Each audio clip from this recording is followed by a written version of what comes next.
आज देखते हैं जीके के महत्वपूर्ण प्रश्न। सबसे पहला प्रश्न आपका है, प्रश्न नंबर 1, रवि कीर्ति निम्नलिखित में से किसके दरबारी कवि थे? ऑप्शन ए चंद्रगुप्त द्वितीय, ऑप्शन बी चंद्रगुप्त प्रथम, ऑप्शन सी पुलकेशिन प्रथम, ऑप्शन डी पुलकेशिन द्वितीय। तो यहाँ पर आपका सही है रवि कीर्ति दोस्तों, यह पुलकेशिन द्वितीय के दरबार में रहते थे। इसका आंसर होगा पुलकेशिन द्वितीय। अगला प्रश्न देखते हैं दोस्तों, मौर्य वंश की स्थापना के संदर्भ में निम्नलिखित कथनों में से कौन सा सही नहीं है? ऑप्शन ए, ईसा पूर्व चौथी शताब्दी में मगध पर नंद राजाओं का शासन था। यह बिल्कुल सही है। मगध उत्तर भारत का सबसे शक्तिशाली राज्य था। यह भी बिल्कुल सही है। चंद्रगुप्त मौर्य ने अपनी सेना का संगठन किया और नंद राजा को पराजित किया। यह भी बिल्कुल सही है। घनानंद एक लोकप्रिय राजा था।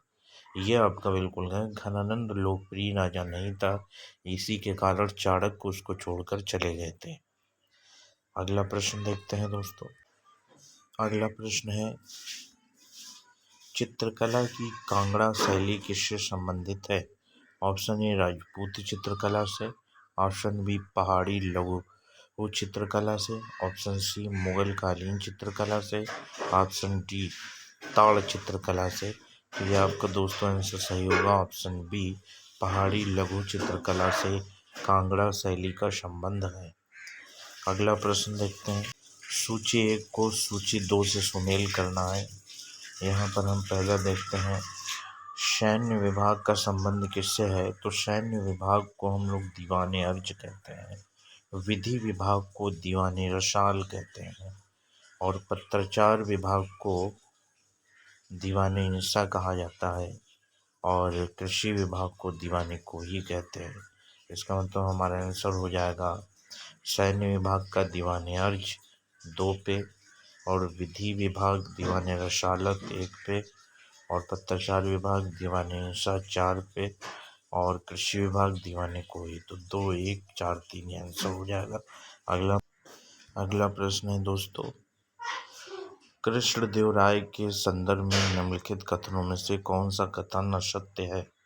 ऑप्शन ए, उसने नौसेना के विकास पर कोई ध्यान नहीं दिया। बिल्कुल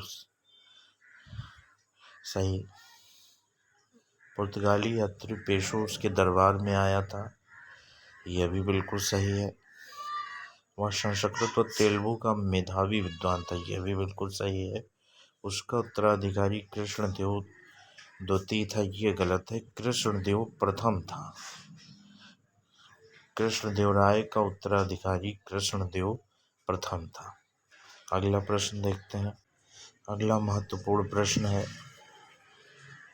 मालवा राज्य के संदर्भ में निम्नलिखित कथनों में से कौन असत्य है? ऑप्शन ए, 15वीं सदी के दौरान मालवा राज्य अपने वैभव के उच्चतम शिखर पर था। बिल्कुल सही। जामा मस्जिद, हिंडोला महल, जहाज महल आदि मालवा शैली की प्रसिद्ध इमारतें हैं। ये भी सही है। होशंग शाह ने जैन व्यापारियों को आश्रय प्रदान किया। यह भी सही है। मालवा की राजधानी जोधपुर थी। ये आपका गलत है। मालवा की राजधानी जोधपुर नहीं थी। मालवा ये आपका मध्य प्रदेश के क्षेत्र में पड़ता है और जोधपुर इसकी राजधानी नहीं हो सकती। इसका आंसर होगा ऑप्शन डी। अगला प्रश्न है, तकावी ऋण क्या होता है? तकावी ऋण के संदर्भ में सही कथन का सही। तो सबसे पहले तकावी ऋण को मोहम्मद बिन तुगलक ने दोस्तों लागू किया था और यह कृषि से संबंधित है। कृषि की उपज बढ़ाने के लिए पहले से ही दिया जाता है। यह खेती के विस्तार एवं बढ़ोतरी के लिए राज्य की ओर से दिया जाता था, इसलिए आंसर ए होगा।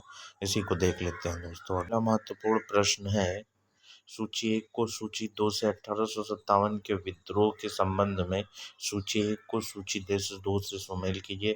नाना साहब कहाँ के रहने वाले थे? कानपुर के। बेगम हजरत महल कहाँ के रहने वाले? लखनऊ की। महारानी लक्ष्मीबाई झांसी की और कुंवर सिंह ये बिहार से संबंधित हैं। इसलिए हम दोस्तों ये सभी देख लेते हैं। नाना साहब का संबंध कानपुर से है, 4 नंबर। और बेगम हजरत महल का संबंध लखनऊ से है 3। महारानी लक्ष्मीबाई झांसी से हैं, जिनके बारे में सभी लोग लगभग जानते हैं, 2। कुंवर सिंह ये बिहार से हैं, तो 4, 3, 2, 1 ये हमारा आंसर होगा। अगला महत्वपूर्ण प्रश्न है हमारा, निम्नलिखित में से किस अधिनियम के द्वारा अंग्रेजों ने भारत में सर्वप्रथम अप्रत्यक्ष निर्वाचन प्रणाली की शुरुआत की? मतलब भारत में सबसे पहले चुनाव कब हुए? तो ये दोस्तों ध्यान रखना है, इंडियन काउंसिल एक्ट 1861 के अंतर्गत, इंडियन काउंसिल एक्ट 1892 के अंतर्गत, भारतीय परिषद अधिनियम 1909 के अंतर्गत, भारत शासन अधिनियम 1919। तो पहली बार भारत में चुनाव हुए थे 1892 में। ये महत्वपूर्ण प्रश्न है। इंडियन काउंसिल एक्ट 1892 के तहत भारत में पहली बार अप्रत्यक्ष निर्वाचन प्रणाली की शुरुआत की गई। अगला प्रश्न लास्ट प्रश्न, अंतिम प्रश्न, निम्नलिखित को सूची 1 को सूची 2 से सुमेल करें।